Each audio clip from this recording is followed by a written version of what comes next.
hermanos, vamos a dar paso a la palabra de Dios. Van a pasar los niños, hermanos. Directo, pasen por favor y eso por la palabra para todos los. Da la exposición. Adelante, niños, pasen directo. Ya va el pirata. Tómense lugares, hermanos, pónganse cómodos.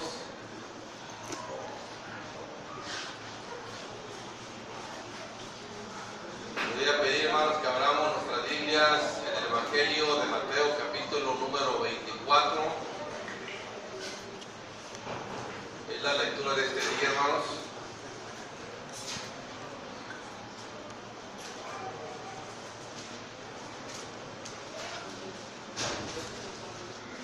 Versículo número 1 al 7, hermanos. Les voy a dar lectura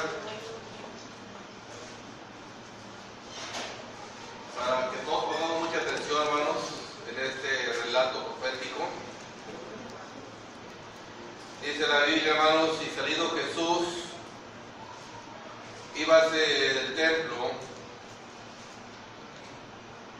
y se llegaron sus discípulos para mostrarle los edificios del templo. Y respondiendo él les dijo: ¿veis todo esto? De cierto os digo que no será dejada aquí piedra sobre piedra que no sea destruida. Y sentándose él en el monte de las olivas, se llegaron a él los discípulos aparte diciendo: dinos, ¿cuándo serán estas cosas? ¿Qué señal habrá de tu venida y del fin del mundo?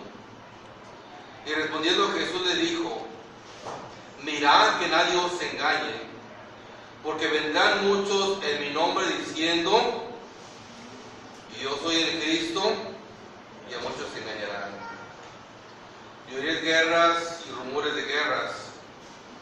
Mirad que no os turbéis, porque es menester o es necesario que todo esto acontezca, mas aún no es el fin. Porque se levantará nación contra nación y reino contra reino, y habrá pestilencias, hambres, terremotos por los lugares. Nada más, hermanos. El canto que entonamos hace un momento, hermanos, dice: no es el fin.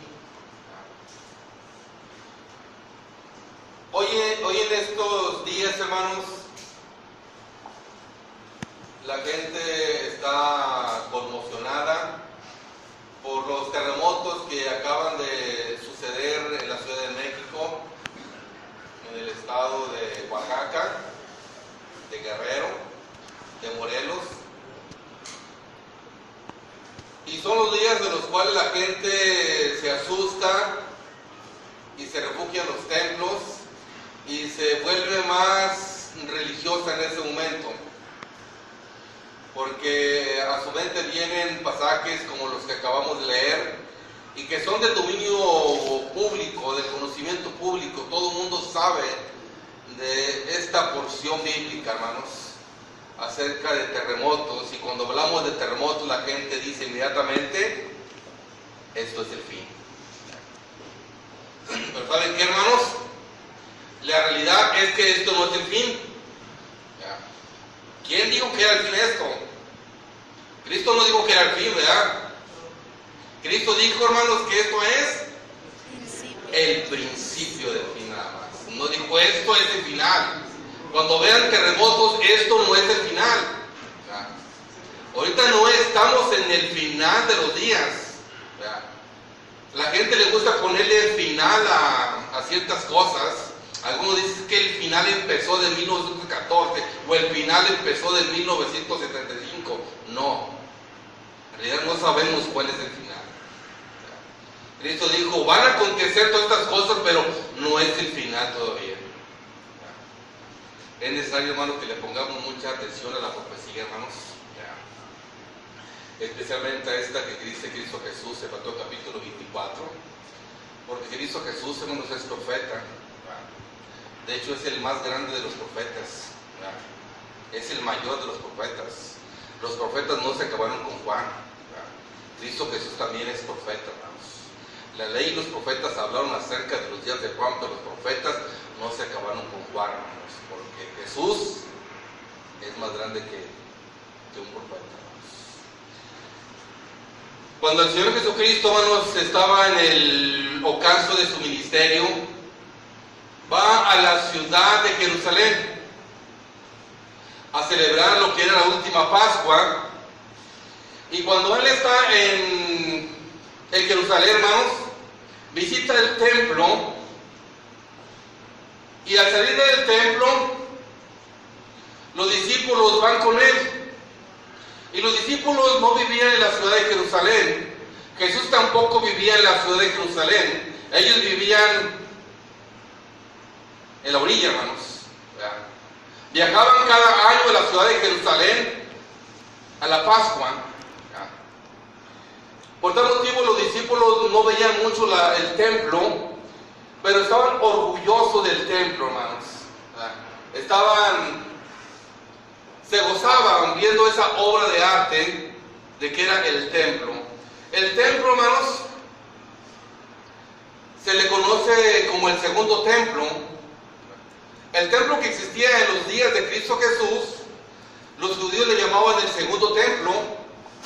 Le llamaban el segundo templo porque el primer templo que había sido construido por Salomón, aquella obra maestra que había erigido Salomón, ese templo había sido destruido en el 586 antes de Cristo. Pero después, de los días de Zorobabel, se reconstruye un segundo templo, pero ese templo, hermanos, no tenía la majestuosidad, la gloria o la pompa del primer templo. No competía en la arquitectura con aquella mega obra que había sido de Salomón. Ciertamente era una obra más limitada.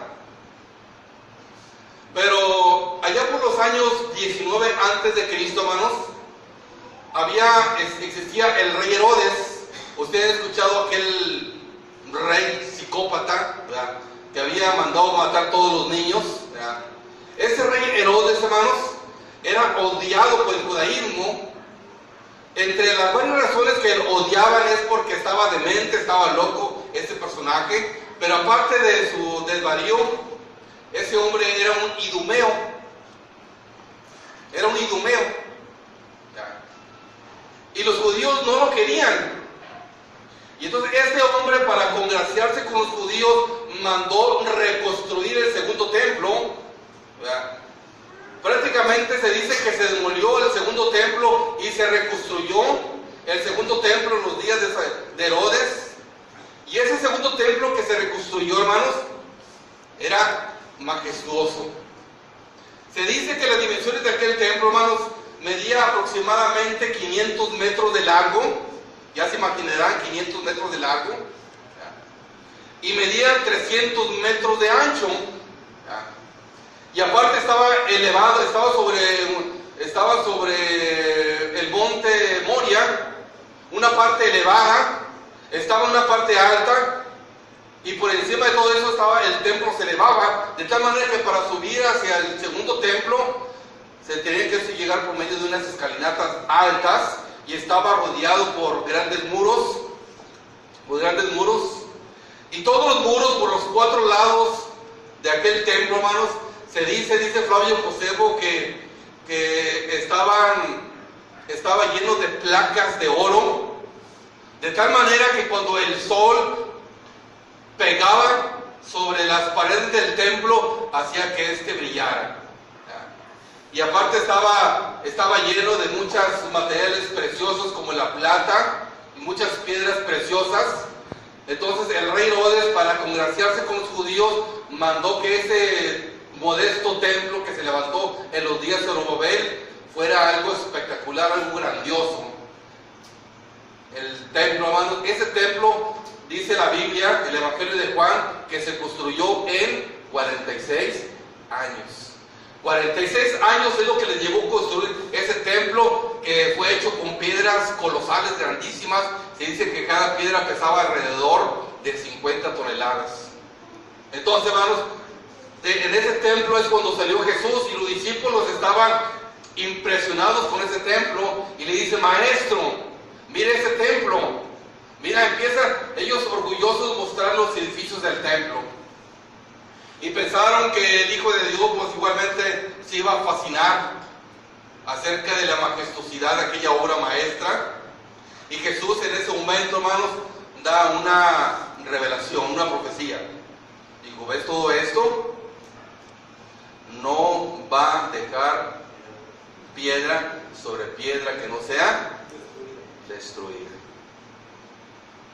Esto seguramente ha de haber causado conmoción en la mente de sus discípulos. ¿Cómo es posible que esa obra tan colosal, ¿verdad?, que se construyó en 46 años, pueda ser destruida? Y Jesús se va caminando y se va al Monte de las Olivas. El Monte de las Olivas dice que estaba como a 2 kilómetros de distancia y estaba una parte más elevada. Se dice que desde el Monte de las Olivas se podía ver el templo, de tal manera que cuando Jesús se para sobre el Monte de las Olivas o se sienta sobre el Monte de las Olivas, sus discípulos estaban inquietos por esa profecía que les había dado. Y dice: maestro, ¿cuándo serán estas cosas? ¿Qué señales habrá de tu venida y del fin del mundo? Obviamente los discípulos, hermanos, como judíos, entendían que todas estas cosas habían acontecer en un mismo momento, en una misma ocasión. Ellos no sabían de tiempos, de fechas, no sabían de separaciones en el lapso del tiempo. Ellos creían que cuando el templo fuera destruido es porque el Mesías se había de presentar, iba a ser la destrucción del mundo entero. Ellos relacionaban todo de una vez. Era el concepto judío, ¿verdad? Recordemos que nosotros tenemos un concepto muy diferente al judaísmo. Ellos tenían ese concepto judío que todas aquellas cosas, cuando se presentara el Mesías y la destrucción del templo, iba a ser el fin del mundo. Por eso dice: ¿cuándo van a ser estas cosas? ¿Cuándo? Los discípulos quieren saber cuándo. Dicen: dinos cuándo van a ser estas cosas, ¿verdad? Y efectivamente el ser humano siempre está inquieto por saber cuándo van a acontecer las cosas, ¿verdad? Todos queremos saber el futuro, ¿verdad? De tal manera que muchos consultan videntes porque quieren saber el futuro. A nosotros también nos interesa el futuro y es por esas razones que agarramos la profecía y empezamos a sacar fechas y números y cálculos y empezamos a dilucidar. Es que yo creo que va a acontecer en tal año, ¿verdad? Pero Jesús, hermanos, no les dio fecha, ¿verdad? No dio número de fechas. Dijeron: ¿cuándo van a hacer estas cosas? Y Jesús no les dijo cuándo, ¿verdad? Eso es muy importante para nosotros, hermanos, para que entendamos que no hay fechas. No nos confundan aquellos profetas matemáticos que empiezan a sacar calculadoras y que restas y sumas y multiplicaciones y quítale y agrégale y que nos pone una fecha. Porque Jesús, hermanos, dijo, o mejor dicho, no dio fechas. ¿Cuándo serán esas cosas? ¿Qué señales habrá tu venida y del fin del mundo? Y el Señor Jesucristo, hermanos, solamente se concreta a decir lo que va a acontecer. Nada más. Van a acontecer todo ese tipo de cosas, pero no es el fin. Cuando vean todo ese tipo de cosas que están aconteciendo, hermanos, no es el final de las cosas. En realidad nadie sabe el final de las cosas. Yo no puedo decir cuándo empezaron los tiempos del fin. Yo no lo sé. Dice Cristo Jesús, hermanos, ahí Mateo capítulo 24, dijo: mirad que nadie os engañe. Pongan mucha atención, nadie los vaya a engañar. Abran los ojos, ¿verdad? Mirad que nadie os engañe. Es muy importante, hermanos, que nosotros como iglesia de Dios no nos dejemos engañar. Estemos afianzados en la palabra de Dios. Conozcamos la Biblia, conozcamos la revelación de Dios. No nos dejemos impresionar por pseudos profetas. Porque dijo Cristo: mirad que nadie os engañe. Porque van a venir muchos en mi nombre diciendo: yo soy el Cristo, y a muchos van a engañar a muchos. En los días de Cristo Jesús, hermanos, en el primer siglo de la era cristiana, se levantaron muchos falsos mesías. Flavio Josefo nos dice que en sus días se habían levantado varios falsos mesías. La palabra Mesías significa ungido, y cuando los judíos hablaban del Mesías, ellos tenían el concepto del Mesías de un caudillo. Ellos pensaban en el Mesías como un libertador, alguien que iba montado en un caballo blanco, comandando un ejército poderoso para luchar en contra de las naciones gentiles y subyugarlas. Esa es la imagen que ellos tenían del Mesías. Por tal motivo, en el primer siglo de la era cristiana se levantaron varios caudillos, varios revolucionarios que se llenaron de gente que luchaban a favor de él en contra del Imperio Romano para liberarlos. Y la gente decía, es el Mesías. Inclusive creemos de que Judas, hermanos, cuando siguió a Cristo Jesús, pensó que él era el Mesías porque él tenía ese concepto del Mesías libertador, el caudillo, el hijo de David, el que había de tomar la espada para vengarse de sus enemigos. Y Jesús dijo, hermanos, se van a levantar muchos falsos profetas y muchos falsos cristos, y van a engañar. Pero los falsos cristos, hermanos, no solamente se levantaron en el primer siglo de la era cristiana, también en nuestros días, hermanos, también hoy en día se han levantado muchos falsos cristos. Recuerdo, hermanos, allá por el año de 1993, los que no somos tan jóvenes, nos habremos de recordar, hermanos, que por aquellos años existió un líder de una secta llamado los Dedivianos. No sé quién se acuerda de los Dedivianos. Mana Marco no se acuerda de los Dedivianos. ¿Se acuerda de David Koresh, de Waco, Texas? Buenos días, recordarnos. Hermano Ángel se acuerda, efectivamente. Esa fue una noticia que le dio la vuelta al mundo. Era un hombre de piel blanca. Ese hombre se hacía llamar David Koresh. Aquí lo interesante del caso es que este hombre no se llamaba David Koresh, se llamaba Wayne, algo así. John Wayne, algo se llamaba este hombre. Wayne, se apellidaba Wayne. No se llamaba David Koresh. Él se cambió el nombre a David Koresh. El motivo es muy sencillo.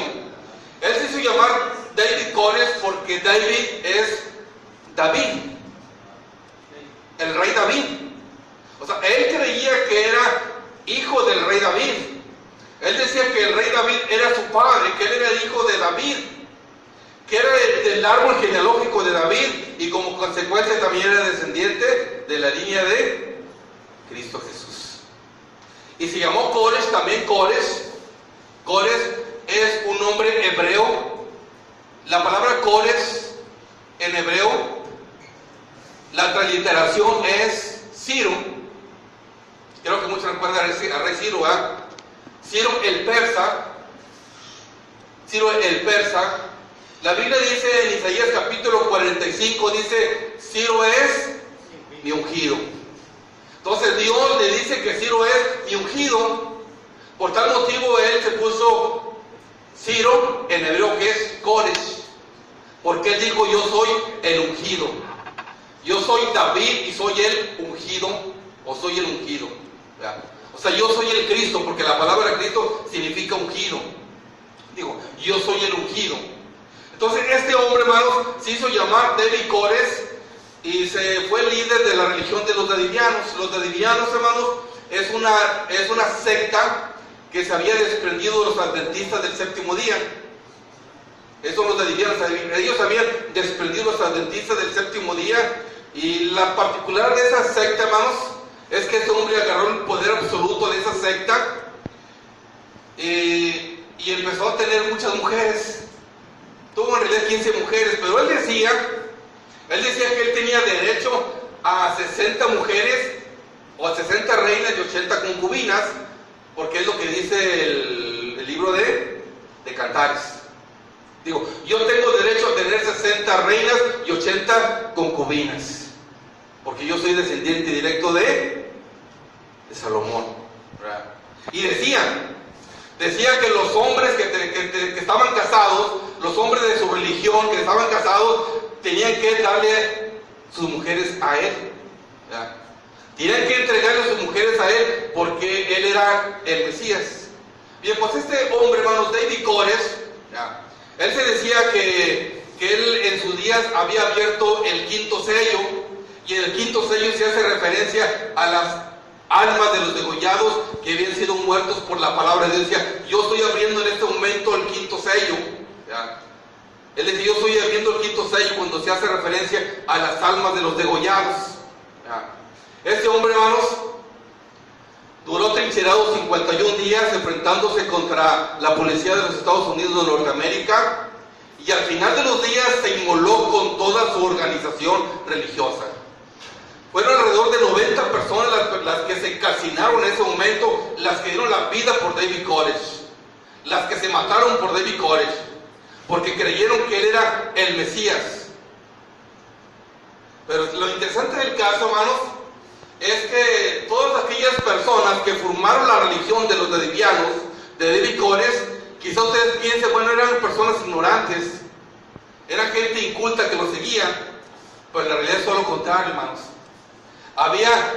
Había muchos profesionistas que estaban con él, muchas personas intelectuales de buena posición económica que lo habían seguido. Y nos preguntamos, bueno, ¿cómo es posible que gente con esta preparación intelectual tan alta hayan seguido a un loco de esas características? ¿Cómo es posible que lo sigan? Pero en esa realidad, hermanos, decían que este hombre tenía la capacidad de saber de memoria todo el Nuevo Testamento. Y de hecho yo he escuchado algunas predicaciones de ese hombre, David Koresh, y era un hombre ciertamente muy elocuente en predicar. Pero vemos cómo tenía la facilidad, hermanos, de envolver a la gente. Y no solamente existió David Koresh. Actualmente, hermanos, si ustedes buscan en Google, allá en Australia, hay un hombre que se llama John Wayne, se llama este hombre John Wayne. Ese hombre llamado John Wayne dice que él es Cristo Jesús. Dice, yo soy la reencarnación de Cristo. O sea, dice, Cristo Jesús murió, pero reencarnó en John Wayne. Y dice, yo recuerdo con toda exactitud mi ministerio aquí en la tierra. Y recuerdo perfectamente el día en que fui sacrificado. Y recuerdo ver a mi padre que estaba llorando en esos momentos. Y dice que su esposa es María Magdalena. Que su esposa es María Magdalena, o María Magdalena había reencarnado en su esposa. Pero aquí lo interesante del caso, hermanos, es que aquí tiene mucha gente. Se dice que tiene alrededor de 5,000 gentes. Y hay aproximadamente como 2,000 gentes que están enclaustradas ahí en su convento. Pero ¿hasta dónde tiene el poder de convencimiento ese hombre? Hay otro hombre también de allá de Siberia que dice, yo no soy Dios, pero soy el Hijo de Dios. Dijo, yo soy la revelación de Dios. Todo lo que Dios quiere decir, me lo revela a mí. Es muy importante, hermanos, que nosotros no nos dejemos engañar cuando ven esos falsos predicadores.